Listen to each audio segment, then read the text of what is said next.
Carta de Tiago, capítulo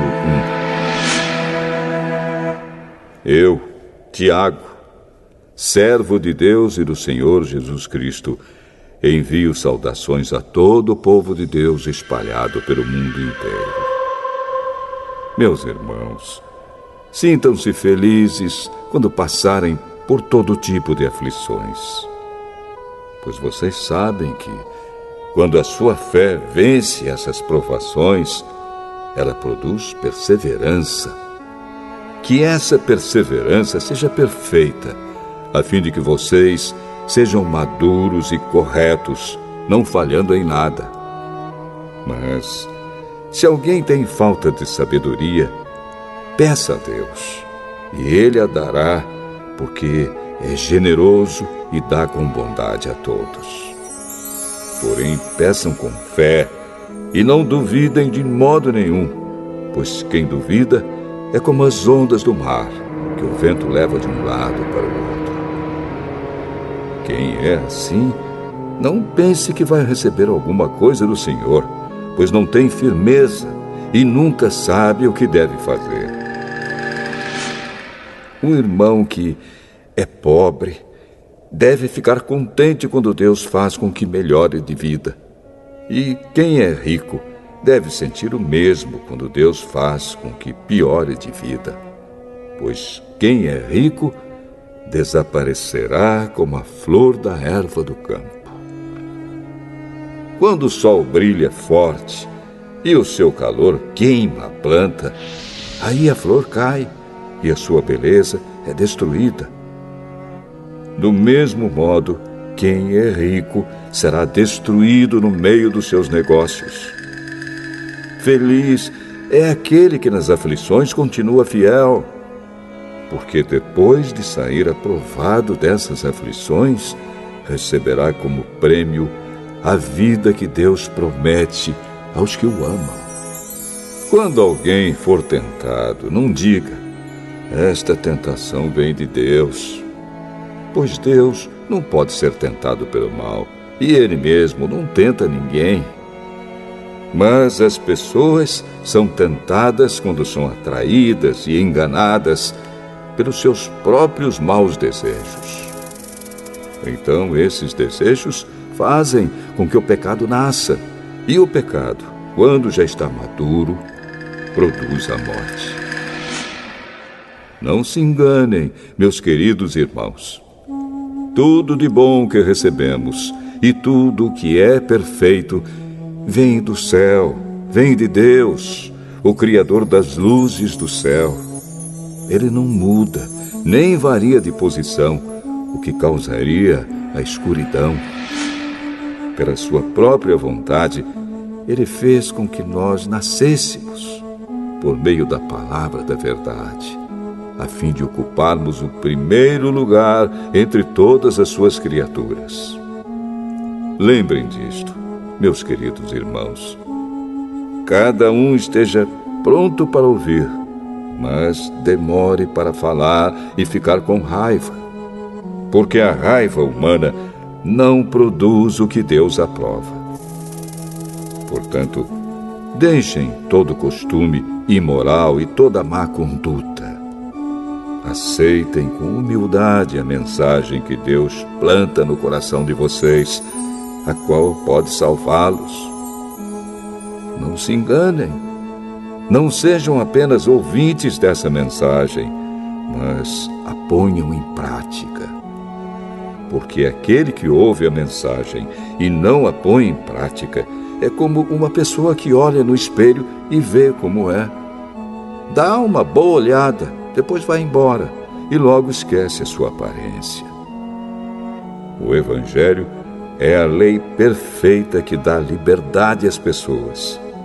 Se alguém examina bem essa lei e não a esquece, mas a põe em prática, Deus vai abençoar tudo que essa pessoa fizer. Alguém está pensando que é religioso? Se não souber controlar a língua, a sua religião não vale nada, e ele está enganando a si mesmo.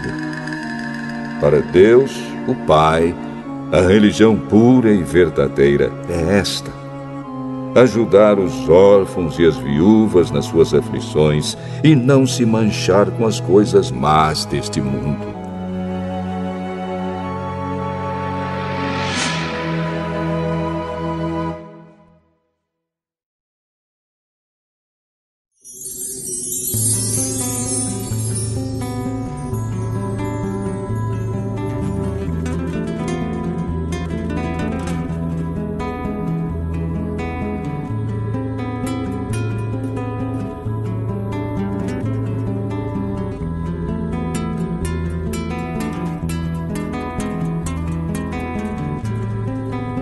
Tiago, capítulo 2.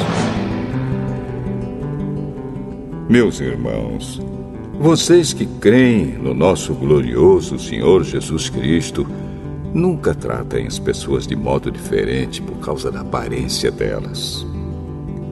Por exemplo, entra na reunião de vocês um homem com anéis de ouro e bem vestido, e entra também outro, pobre e vestindo roupas velhas.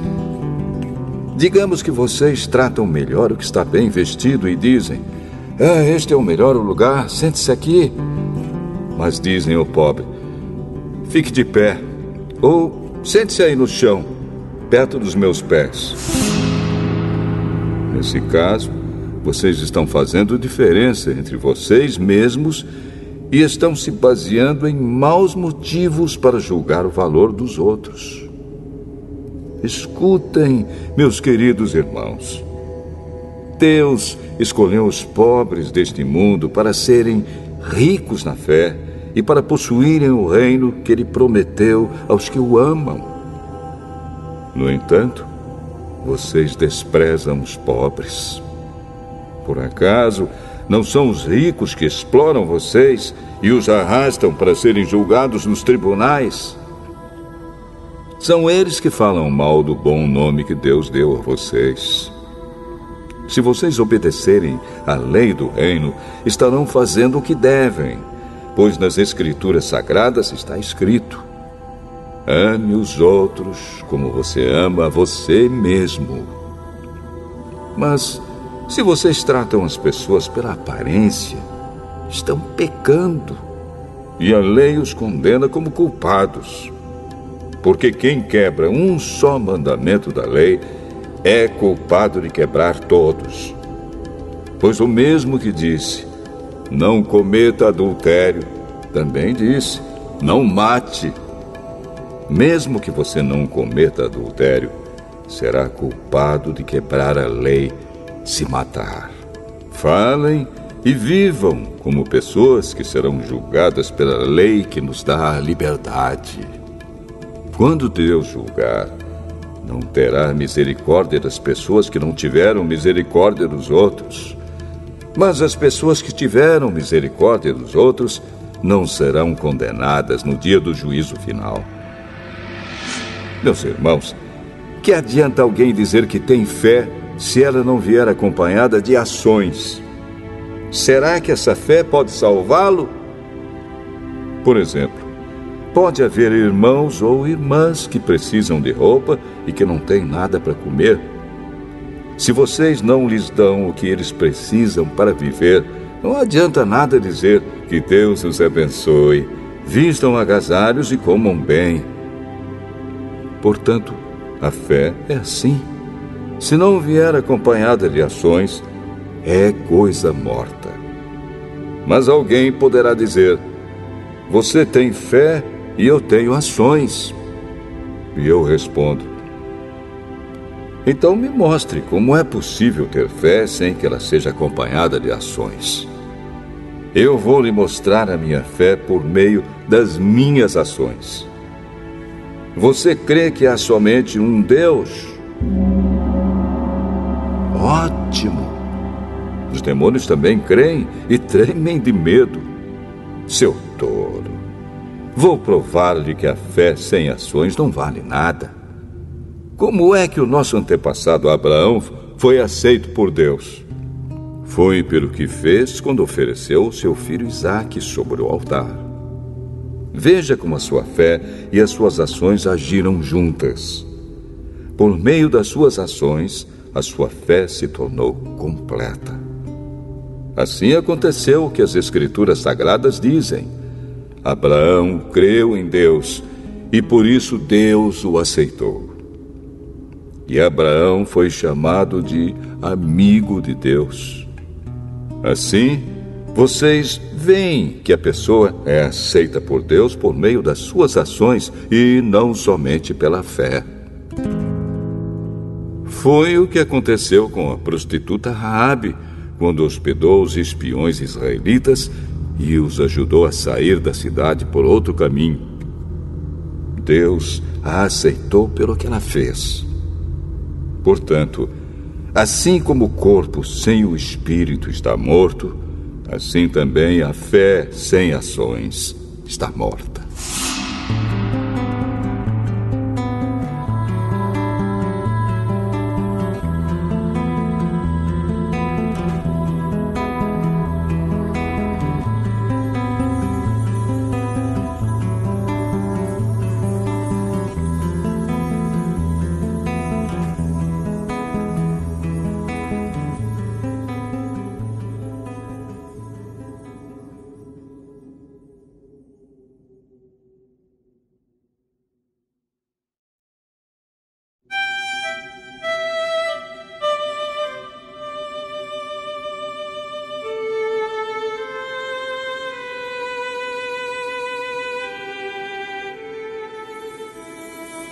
Tiago, capítulo 3. Meus irmãos, somente poucos de vocês deveriam se tornar mestres na igreja, pois vocês sabem que nós, os que ensinamos, seremos julgados com mais rigor do que os outros. Todos nós sempre cometemos erros. Quem não comete nenhum erro no que diz é uma pessoa madura, capaz de controlar todo o seu corpo. Até na boca dos cavalos colocamos um freio para que nos obedeçam e assim fazemos com que vão aonde queremos. Pensem no navio. Grande como é, empurrado por ventos fortes, ele é guiado por um pequeno leme e vai aonde o piloto quer. É isto que acontece com a língua. Mesmo pequena, ela se gaba de grandes coisas. Vejam como uma grande floresta pode ser incendiada por uma pequena chama. A língua é um fogo. Ela é um mundo de maldade, ocupa o seu lugar no nosso corpo e espalha o mal em todo o nosso ser. Com o fogo que vem do próprio inferno, ela põe toda a nossa vida em chamas. O ser humano é capaz de dominar todas as criaturas e tem dominado os animais selvagens, os pássaros, os animais que se arrastam pelo chão e os peixes. Mas ninguém ainda foi capaz de dominar a língua. Ela é má, cheia de veneno mortal e ninguém a pode controlar. Usamos a língua tanto para agradecer ao Senhor e Pai, como para amaldiçoar as pessoas que foram criadas parecidas com Deus. Da mesma boca saem palavras tanto de agradecimento como de maldição. Meus irmãos, isso não deve ser assim. Por acaso pode a mesma fonte jorrar água doce e água amarga? Meus irmãos, por acaso pode uma figueira dar azeitonas ou um pé de uva dar figos? Assim também, uma fonte de água salgada não pode dar água doce. Existe entre vocês alguém que seja sábio e inteligente? Pois então que prove isso pelo seu bom comportamento e pelas suas ações, praticadas com humildade e sabedoria. Mas se no coração de vocês existe inveja, amargura e egoísmo, então não mintam contra a verdade, gabando-se de serem sábios. Essa espécie de sabedoria não vem do céu. Ela é deste mundo, é da nossa natureza humana e é diabólica. Pois onde há inveja e egoísmo, há também confusão e todo tipo de coisas más. A sabedoria que vem do céu é, antes de tudo, pura. E é também pacífica, bondosa e amigável. Ela é cheia de misericórdia, produz uma colheita de boas ações, não trata os outros pela sua aparência e é livre de fingimento. Pois a bondade é a colheita produzida pelas sementes que foram plantadas pelos que trabalham em favor da paz.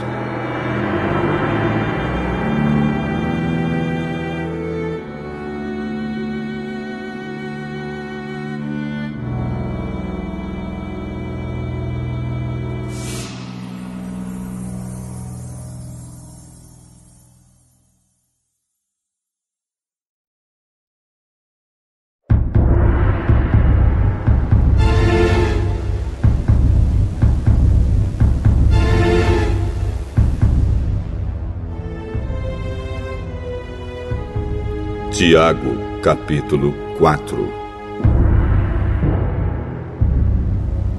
De onde vêm as lutas e as brigas entre vocês? Elas vêm dos maus desejos que estão sempre lutando dentro de vocês. Vocês querem muitas coisas, mas como não podem tê-las, estão prontos até para matar a fim de consegui-las. Vocês as desejam ardentemente, mas, como não conseguem possuí-las, brigam e lutam. Não conseguem o que querem porque não pedem a Deus. E quando pedem, não recebem porque os seus motivos são maus. Vocês pedem coisas a fim de usá-las para os seus próprios prazeres. Gente infiel, será que vocês não sabem que ser amigo do mundo é ser inimigo de Deus? Quem quiser ser amigo do mundo se torna inimigo de Deus. Não pensem que não quer dizer nada esta passagem das Escrituras Sagradas. O Espírito que Deus pôs em nós está cheio de desejos violentos. Porém, a bondade que Deus mostra é ainda mais forte, pois as Escrituras Sagradas dizem: Deus é contra os orgulhosos, mas é bondoso com os humildes. Portanto, obedeçam a Deus e enfrentem o diabo, que ele fugirá de vocês. Cheguem perto de Deus e ele chegará perto de vocês. Lavem as mãos, pecadores. Limpem o coração, hipócritas. Fiquem tristes, gritem, chorem. Mudem as suas risadas em choro e a sua alegria em tristeza. Humilhem-se diante do Senhor e Ele os colocará numa posição de honra. Meus irmãos, não falem mal uns dos outros. Quem fala mal do seu irmão em Cristo ou o julga, está falando mal da lei e julgando-a. Pois, se você julga a lei, então já não é uma pessoa que obedece à lei, mas é alguém que a julga. Deus é o único que faz as leis e o único juiz. Só Ele pode salvar ou destruir. Quem você pensa que é para julgar os outros? Agora escutem, vocês que dizem: hoje ou amanhã iremos a tal cidade e ali ficaremos 1 ano fazendo negócios e ganhando muito dinheiro. Vocês não sabem como será a sua vida amanhã, pois vocês são como uma neblina passageira que aparece por algum tempo e logo depois desaparece. O que vocês deveriam dizer é isto: se Deus quiser, estaremos vivos e faremos isto ou aquilo. Porém, vocês são orgulhosos e vivem se gabando. Todo esse orgulho é mau. Portanto, comete pecado a pessoa que sabe fazer o bem e não faz.